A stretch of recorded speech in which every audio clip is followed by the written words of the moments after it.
Yes, I just want to reiterate the sentiments that expressed by Ms. Motley here this morning. The reality that is in front of us at the moment, by any objective standard, is that despite having gone through what was supposed to be a 19-month adjustment program, which turned into a 31-month adjustment program, and despite the very strong expressions of success, I think, expressed by the government during the estimates debate in March of this year. And in spite of all of that, what we're seeing here from the central bank is pretty much a reality check, in that all of these statements of success being expressed by the government is actually not true as far as the central bank is concerned. And one of the key things that we have to understand in this country is that whilst we're talking about fiscal deficits, we're talking about debt, we're talking about net international reserves, these are the key things that at the beginning of the exercise were cited as the reasons why we needed to go through these adjustments. And so the mere fact that the fiscal deficit has increased, the net international reserves have declined significantly, we now have to reassess exactly what has taken place or what has not taken place, I think, during that period of time. And I think that it's important not just to highlight the fact that these critical things which were highlighted by the government as being important in terms of, one, protecting the parity of the Barbados dollar to the US dollar, which was cited as the critical component protecting the stock of reserves from decline. What we now have to rationalize is, what does that mean for the delivery of public goods and services to the ordinary Barbadian? Because the reality is that we've gone through this exercise citing these headline indicators as being critical to stabilizing the economy, but yet what we've seen is a significant deterioration in terms of the delivery of public goods and services. And so I think certainly the media has a role to play in explaining to Barbadians, or at least indicating to Barbadians, that, one, the headline indicators are actually not what the government says that they are, and the central bank has actually given a very clear and frank, I think, indication as to what is. Now, what is interesting is that even though they've highlighted that things have deteriorated, the basis on which they're using any of this data to actually inform policy tells you that they're using a different metric from which to start. And the leader would have indicated that as far back as 2013, when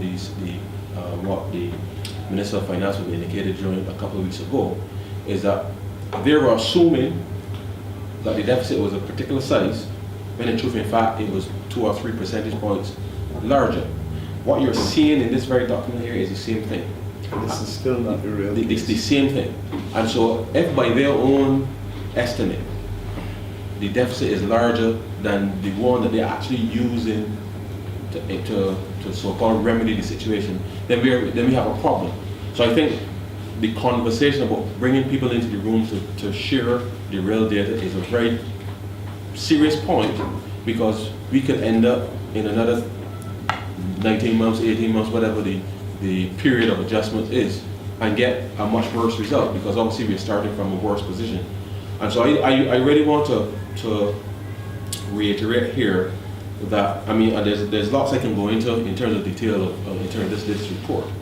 but the reality is that you can take any of the metrics that the government would have highlighted during the estimates debate in March of this year, even during the no confidence motion that was presented in Parliament in May, and juxtaposition it against what you're actually seeing here being released from the Central Bank of Barbados. And you ask yourselves as citizens, not as reporters, but as citizens, exactly what is going on in this country. Because by extension, when you look at some of the areas that my colleagues here will highlight, there has to be a correlation, a very strong correlation between fixing the macro position and how that relates to the ordinary person on the ground. Because if you're going to endure sacrifice, bear sacrifice, then it has to actually mean something to the benefit of the ordinary Barbadian. So when you look around all of the social services, you've seen a steady deterioration in the delivery of those quality of services. So unless we can have a very clear and frank discussion about exactly what we're going to do to confront the fiscal situation, particularly using what the government has said in terms of their own policy for addressing expenditure, which they have not done to any large degree.